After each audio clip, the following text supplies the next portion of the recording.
Assalamualaikum Buya. Buya, saya ingin bertanya, apakah dosa zina yang pernah dilakukan seorang istri sebelum menikah bisa diampuni dengan melakukan sholat taubat tetapi setelah menikah? Apakah 8 pintu surga seorang istri masih terbuka karena dosa tersebut? Buya, mohon penjelasannya. Baik, masalah zina, semoga Allah menjauhkan kita dari zina. Zina itu kehinaan, hanya orang rendah yang berzina. Maka jika ada seorang hamba teruji dengan perzinaan, maka dia telah terendahkan.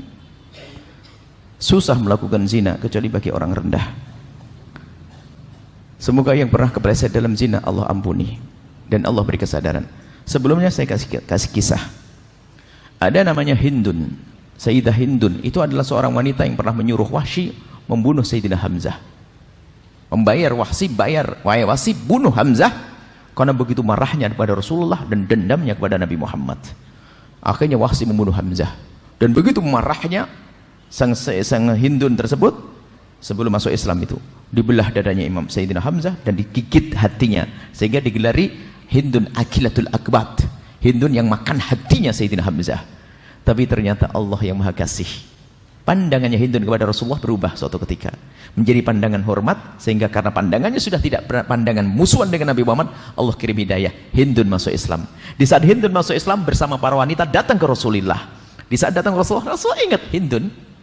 Hindun, Nabi Muhammad menyapa, kau Hindun? Iya ya Rasulullah. Baik, kau datang dengan wanita semua dan kaum wanita? Iya Rasulullah, kami datang dengan kaum wanita. Baik, kalau begitu wahai kaum wanita, berbaiklah kalian, berjanjilah kalian. Ya Rasulullah, berjanji apa ya Rasulullah?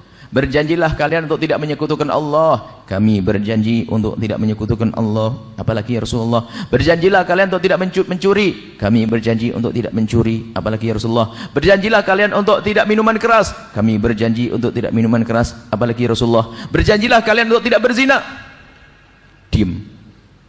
Hindun mengangkat suara, ya Rasulullah, atazdil hurratu ya Rasulullah, apakah kebayang orang seperti saya melakukan zina?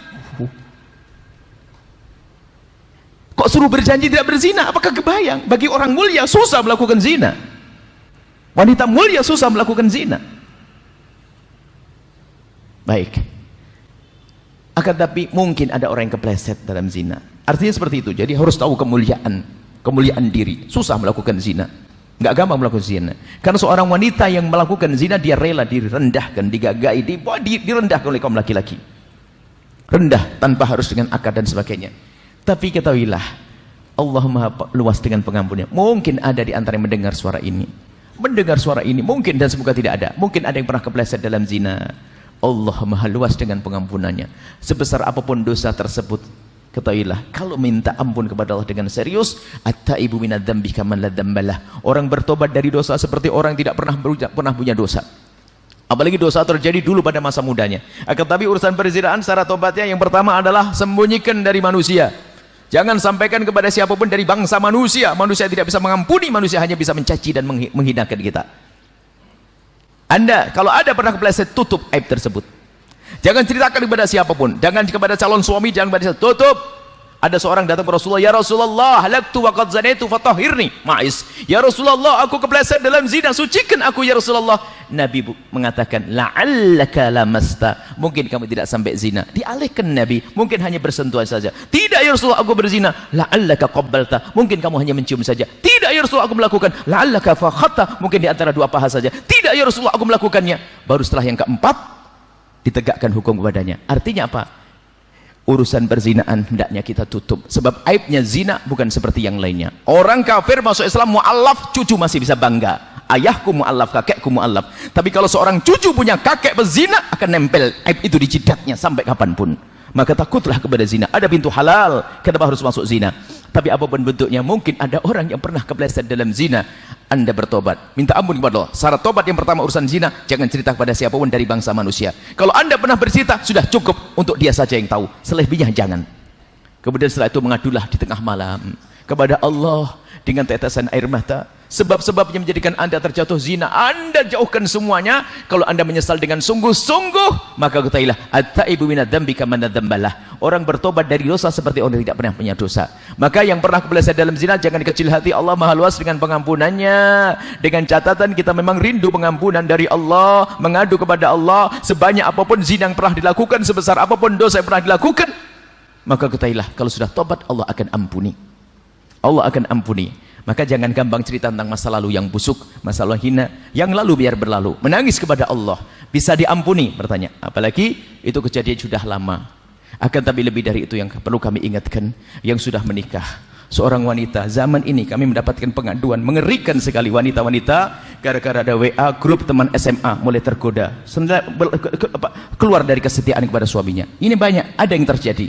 Jadi anak ibu-ibu sudah umur 55, ada ibu-ibu umur 60 tahun, subhanallah, dihinakan oleh hawa nafsunya gara-gara grup WA, grup reuni SMA zaman dahulu, sehingga terkenang dengan tak taunya sudah menjadi duda dia, tak taunya ada WA dan sebagainya. Sudah tua sampai anaknya kebingungan mengurusi ibunya, tak taunya lebih senang lari dan melakukan kehinaan zina. Hati-hati, bahkan punya suami karena dia wanita direndahkan. Akan tapi takutlah kepada Allah. Jaga kalau punya grup WA, hati-hati. Jika ada yang mengajak masuk neraka, jangan mau. Urusan syahwat itu ya, jangan sampai masuk kepada pintu zina, jangan dekati zina. Naudzubillah. Kadang belum tentu orang tersebut lebih bagus, akan tapi setan yang menjadikan bagus. Mungkin suaminya lebih segala-galanya, cuman gara-gara seorang perempuan tidak pernah menjaga matanya, sehingga dia akan tergoda lalu melakukan keharaman dengan laki-laki lain yang mungkin lebih rendah dari segala-galanya, akhlaknya, kegantengannya dan segalanya. Karena apa? Setan yang menghiasinya. Takutlah ini masalah ini. Banyak pengaduan-pengaduan seorang istri, bahkan seorang istri yang ngadu dengan dirinya sendiri yang mengadu. Dia tiba-tiba berkata, "Buya, kenapa saya masih sudah punya suami, tiba-tiba kalau saya terpesona dengan kawan lamaku dan saya susah menghilangkan kenangan itu. Saya tiba-tiba ingat sampai saya dengan suami saya kurang mengabdi." Dia insaf. Ngadu yang gak insaf, bablas dia dalam kehinaan. Begitu juga kaum laki-laki, hati-hati, jangan gampang melihat yang haram, menjadikan sebab di rumah kita tidak indah. Mata laki-laki yang sering nonton yang haram, film porno, lihat perempuan buka aurat dan sebagainya, itu menjadikan kurang semangat dengan yang halal di rumahnya. Karena dia telah dikuasai oleh hayalan-hayalannya yang tidak ada pada istrinya, dan itu menjadi sebab kurangnya keindahan dalam rumah tangga. Maka jaga mata kita, jangan masuk wilayah zina, jangan mendekati zina dengan nonton film-film kotor dan seterusnya.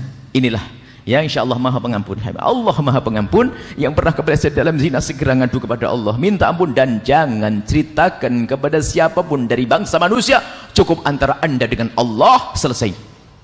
Bahkan tidak disunahkan kalau seandainya ada negara Islam, tidak disunahkan kita ikrar untuk dicambuk dan dirajam, nggak disunahkan. Disunahkan untuk menutup. Kenapa? Ini lebih aman. Kenapa? Dia tidak hidup sendiri. Agar apa? Agar anaknya tetap terhormat, agar keluarganya tidak tetap terhormat. Tapi kalau sudah dia dirajam, biarpun dirajam itu masuk surga, maka keluarganya akan berkata, "Oh, nenekmu ya itu, ibumu ya itu." Di zaman sekarang tidak mustahil ada orang merendahkan. Pada zaman Nabi ada. Waktu kisah Ghamidiyah itu, setelah dirajam oleh Rasulullah, mati, dirajam, ada sebagian berkata, "Mici, mati dalam keadaan dirajam karena zina." Direndahkan. Nabi marah. Kalau seandainya ditimbang tobatnya perempuan ini dengan amalnya ahli Madinah, niscaya lebih besar beratnya tobatnya wanita ini. Artinya tidak boleh direndahkan kalau orang bertobat.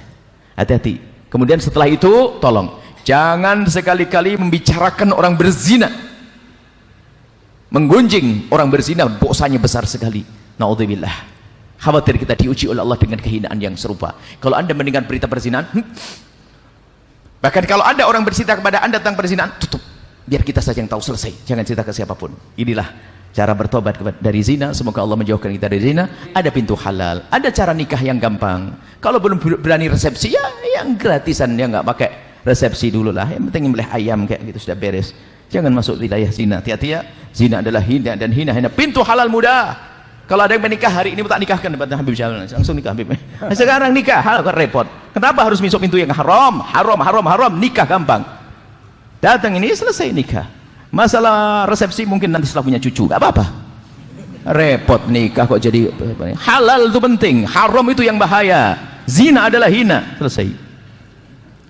Bulan depan nikah masal datang saya. Ya, insya Allah. Ya mau daftar silakan Ustaz ya.